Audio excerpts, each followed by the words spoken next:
Howdy all, and welcome to Fish Web's On the Water Review, brought to you by Burt Lake Marina, serving northern Michigan with award-winning service since 1969. The Cheboygan River is the last leg of the Inland Waterway connecting Mullet Lake to Lake Huron. The river is 7 miles long and takes you through the city of Sheboygan. At the mouth, in Mullet Lake, the water is shallow, so stay in line with the channel markers on your way in. On either side, the shallow water and sandy bottom is a favorite place for swimming, and you'll often find many boaters anchored here on hot days. The entire river is a no-wake zone, so take it slow and enjoy the ride.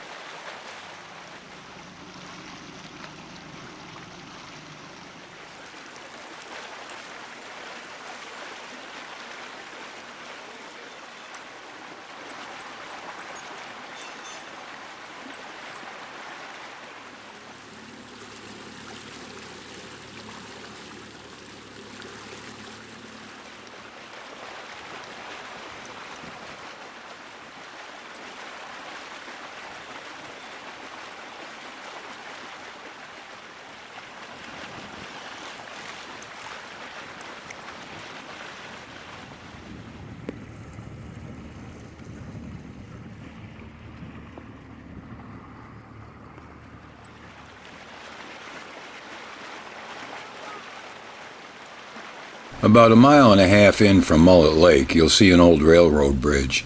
These days it's part of the Rails to Trail system for biking, hiking, and snowmobiling in the winter months.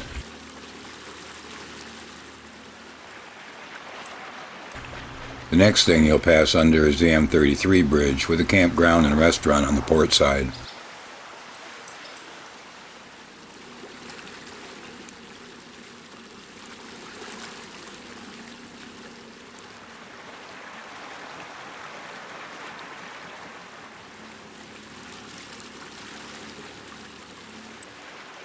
Just past the M33 Bridge, the river starts to widen out quite a bit, but you still want to stay in the marked channel to avoid the shallow water and the deadheads.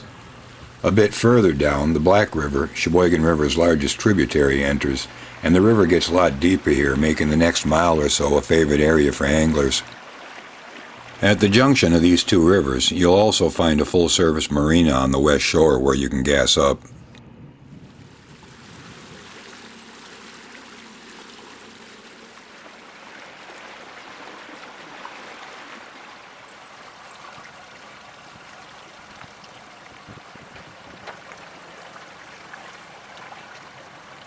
A bit further north on the west bank, you'll find the Forks Dnr Boat Launch. It's a very nice facility with parking for 73 rigs, concrete ramps, lights, 2 loading docks, and a vault toilet.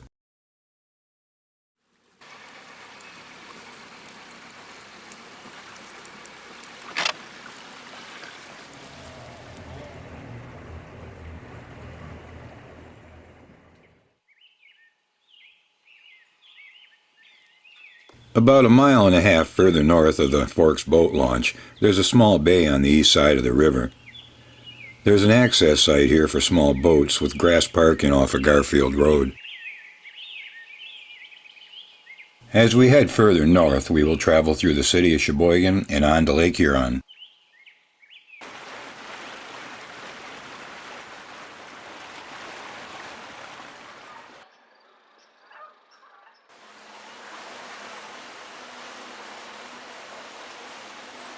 After passing under the Lincoln Street Bridge, you come to the most interesting part of the river.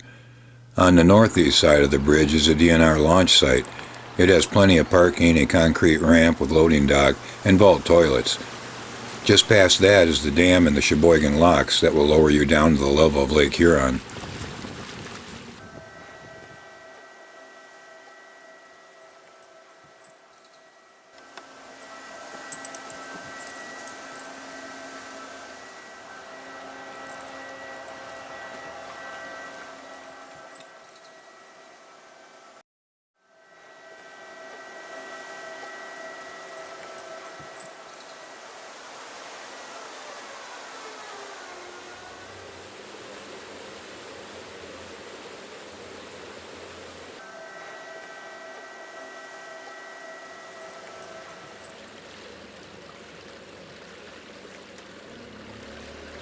Normally you would turn to the port side when leaving the locks and head downstream, but first I wanted to show you the spillway.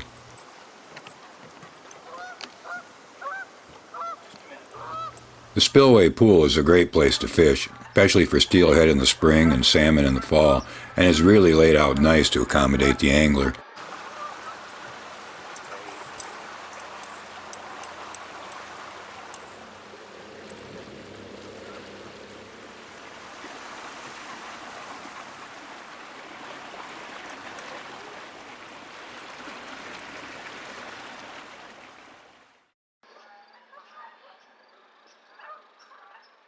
Once north of the locks, you head through some of the main business district of Sheboygan. The first thing you'll notice is the walk bridge spanning the river. It connects Washington Park on the west bank to the ball fields on the east side. You can dock on either side of the river and enjoy the park. The Chamber building is also located in the park and is a great place to get information on the area.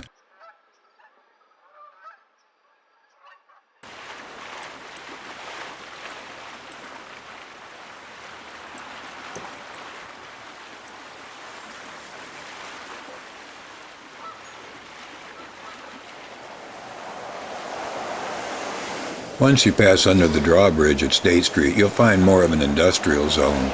There's some pilings on the northeast side of the bridge, so you can tie up if you need to wait for the bridge to open coming in from the lake.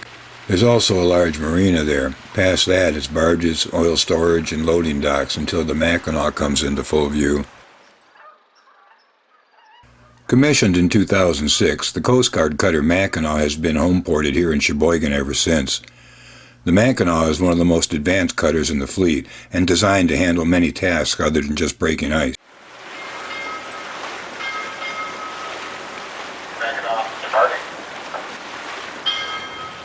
Opposite the Mackinac on the west bank is the Sheboygan County Marina.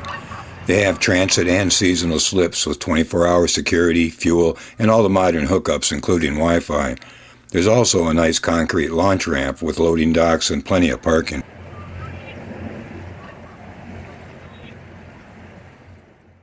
Heading out into Lake Huron, you pass by the Cheboygan Crib Lighthouse.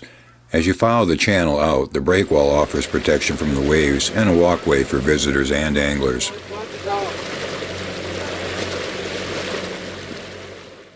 It was such a nice calm day on the big lake, I decided to go check out the 14-foot shoal light about a mile and a half out.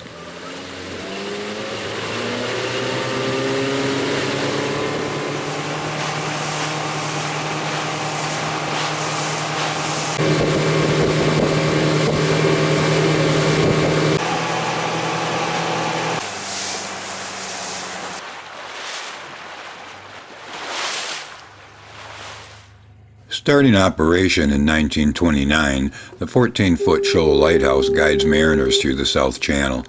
The channel passes between Michigan's Lower Peninsula and Bois Blanc Island. The lighthouse itself has 1,100 candle power and sits 51 foot above the water.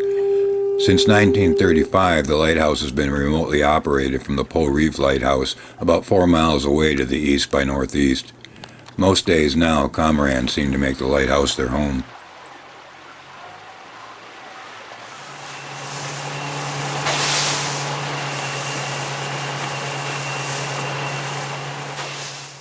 Well, I hope you enjoyed our trip down the Cheboygan River today. For a complete tour of Michigan's Inland Waterway, visit fishweb.com's boating section. Till next time, have fun, be safe. I'll see you on the water.